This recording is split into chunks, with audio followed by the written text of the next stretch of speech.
नमस्कार। आज हम एक ऐसे ऐतिहासिक तकनीकी बदलाव पर चर्चा करने वाले हैं जो दुनिया की सबसे बड़ी कृषि अर्थव्यवस्थाओं में से एक को पूरी तरह से बदल रहा है। यह सिर्फ कुछ नई मशीनों के खेत में उतरने की बात नहीं है, बल्कि यह खेती के पूरे ढांचे की एक बुनियादी क्रांति है। तो चलिए, भारत के कृषि क्षेत्र में ड्रोन तकनीक के इस बेहद रोमांचक सफर की शुरुआत करते हैं। शुरुआत सीधे इस एक आंकड़े से करते हैं, 95%, 95%। ये कोई छोटा मोटा नंबर नहीं है। पारंपरिक खेती के मुकाबले जब खेतों में ड्रोन तकनीक का इस्तेमाल होता है तो ग्राउंड वाटर यानी भूजल की खपत में सीधे 95% की भारी कमी आती है। ये बिल्कुल चौंका देने वाला आंकड़ा है, जो तुरंत ये साफ कर देता है कि ये तकनीक कितनी बड़ी है और दांव पर क्या लगा है। तो यहाँ एक बहुत ही दिलचस्प सवाल उठता है, आखिर उड़ने वाले रोबोट्स, जिन्हें हम ड्रोन्स कहते हैं, किसी देश की जल आपूर्ति को कैसे बचा सकते हैं? ये एक ऐसा सवाल है जो खेती के बहुत बड़े संकट को एक बिल्कुल नई और अप्रत्याशित हार्डवेयर तकनीक के साथ जोड़ देता है। इसका जवाब जानने के लिए हमें सबसे पहले उस चुनौती को समझना होगा जो हमारे सामने खड़ी है। पहला हिस्सा, भारतीय कृषि संकट। देश का कृषि क्षेत्र आज कितने भारी दबाव में है, ये हम सब जानते हैं। खेती के लायक जमीन लगातार कम हो रही है, भूजल का स्तर खतरनाक रूप से नीचे जा रहा है और खेतों में काम करने वाले मजदूरों की भारी कमी होती जा रही है। ग्रीन रेवोल्यूशन या हरित क्रांति के दौर की पारंपरिक खेती में क्या होता था? पूरे खेत में बिना किसी सटीक माप के एक समान रूप से उर्वरकों और कीटनाशकों का छिड़काव कर दिया जाता था। इसमें संसाधनों की बहुत ज्यादा बर्बादी होती थी। लेकिन इसके बिल्कुल उलट एग्रीकल्चर 4.0 पूरी तरह से डेटा और हाइपर लोकलाइज्ड सटीक तकनीक पर आधारित है। यहाँ हर पौधे को सिर्फ और सिर्फ उसकी जरूरत के हिसाब से चीजें दी जाती हैं।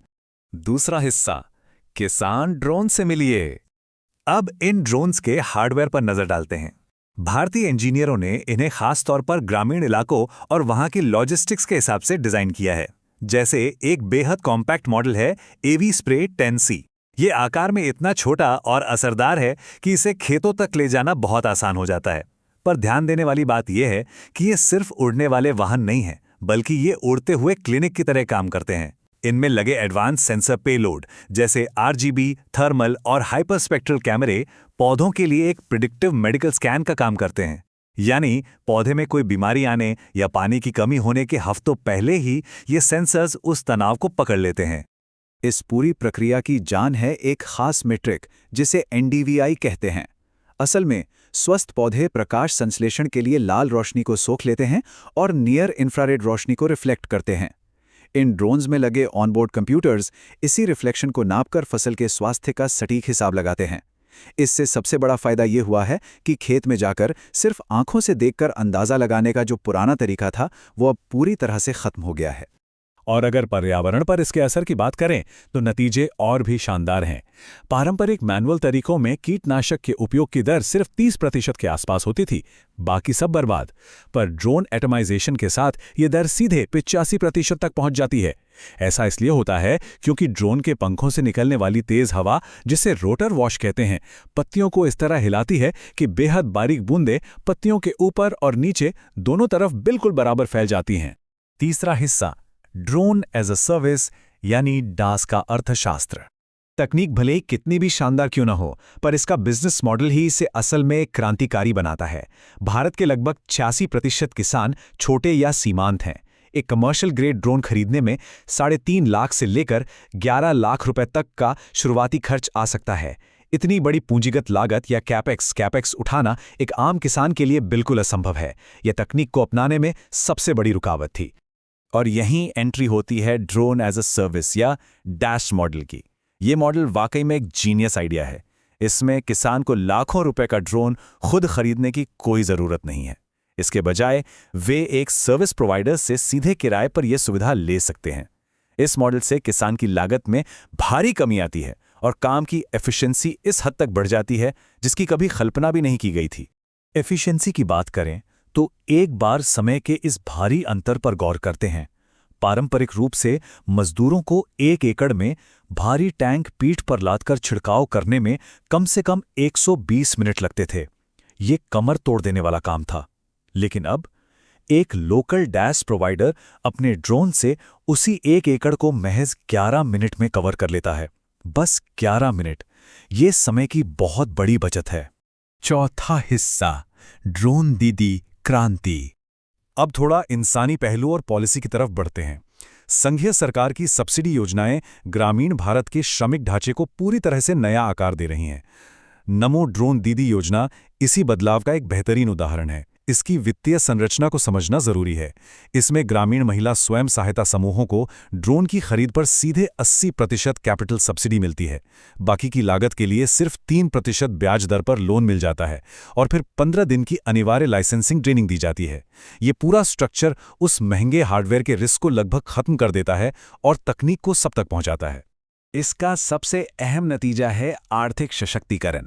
डेटा साफ बताता है कि कई इलाकों में इन सक्रिय महिला ऑपरेटर्स ने एक ही कृषि सीजन में 1.5 लाख रुपए तक की शुद्ध आय कमाई है।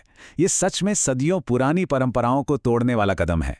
ये योजना गांव की महिलाओं को कम आय वाले खेतीहर मजदूरों की श्रेणी से निकालकर उन्हें हाई अर्निंग और तकनीक में माहिर माइक्रो एंटरप्रेन्योर बना रही है। इस डॉस मॉडल का खेती करने वाले समुदायों पर एक बड़ा मनोवैज्ञानिक असर भी हो रहा है, क्योंकि सर्विस प्रोवाइडर ही ड्रोन उड़ाने, सॉफ्टवेयर को संभालने और जटिल नियमों का पालन करने की पूरी जिम्मेदारी लेता है। इसलिए किसान पर इस नई तकनीक को सीखने का कोई तकनीकी बोझ नहीं पड़ता। इससे तकनीक को लेकर होने वाली सारी झिझक पूरी तरह खत्म हो जाती है और इसे अपनाना केवल आर्थिक फायदे की बात रह जाती है। पांचवा और आखिरी हिस्सा, खेती का भविष्य। तकनीक का ये सफर सिर्फ फसलों के छिड़काव तक सीमित नहीं है।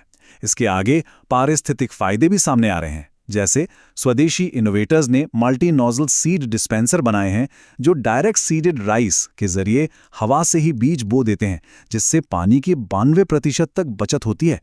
इसके अलावा ड्रोन्स अब हरा भरा जैसे इकोलॉजिकल रिस्टोरेशन प्रोजेक्ट्स का भी हिस्सा हैं, जहां बंजर जमीन पर हवा से बीजों के पॉट्स गिराए जा रहे हैं ताकि 2030 तक 1 अरब पेड़ लगाने का लक्ष्य पूरा किया जा सके। अब जरा मिलिट्री से एग्रीकल्चर में आई इस सबसे उन्नत तकनीक पर गौर कीजिए, जिसे स्वॉर्म ऑटोनॉमी कहते हैं। इसमें एक साथ कई ड्रोन्स बिना किसी इंसानी कंट्रोल के आपस में संवाद करते हैं। वे बड़े बागानों और खेतों के ऊपर एक झुंड की तरह डायनामिक तरीके से काम को आपस में बांट लेते हैं। यानी अब किसी इंसान को हर एक ड्रोन को बीच में बैठकर गाइड करने की कोई जरूरत नहीं रह जाती। इस पूरे विश्लेषण के अंत में एक बहुत ही गहरा सवाल खड़ा होता है। जरा सोचिए, जब यह स्वॉर्म ऑटोनॉमी और ऐसी उन्नत कृषि तकनीक पूरे विकासशील विश्व में एक आम मानक बन जाएगी, तब वैश्विक खाद्य सुरक्षा का क्या होगा? जैविक विकास को इस तरह पूरी तरह से डिजिटल रूप देने से जो संभावनाएं पैदा होंगी, वे हमारी सोच से भी कहीं ज्यादा बड़ी और विशाल हैं।